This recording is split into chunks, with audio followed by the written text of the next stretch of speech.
profondeur de la richesse, de la sagesse et de la connaissance de Dieu, que ses jugements sont insondables et ses voies incompréhensibles. Romains chapitre 11, verset 33. La théologie chrétienne enseigne que dans sa nature essentielle, Dieu est à la fois insondable et ineffable. Cela signifie tout simplement qu'on ne peut ni le sonder ni le comprendre et qu'il ne peut pas dire ou exprimer ce qu'il est.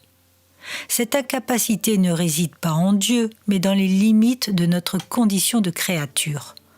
Pourquoi demandes-tu mon nom ? C'est un mystère. Seul Dieu connaît Dieu dans le plein sens du verbe connaître. Personne ne connaît ce qui concerne Dieu si ce n'est l'Esprit de Dieu. Dans son être essentiel, Dieu est unique dans toute la force de cet adjectif. Cela signifie que rien dans l'univers ne lui ressemble. L'esprit humain ne peut concevoir ce qu'il est parce qu'il est tout à fait autre que tout ce que nous avons connu par expérience. L'esprit humain n'a aucun point de repère par où commencer. Aucun homme n'a jamais eu la moindre pensée qui pourrait être considérée comme décrivant Dieu autrement que dans le sens le plus vague et le plus imparfait. Chaque fois que Dieu est connu, c'est forcément par un autre moyen que par notre raison de créature.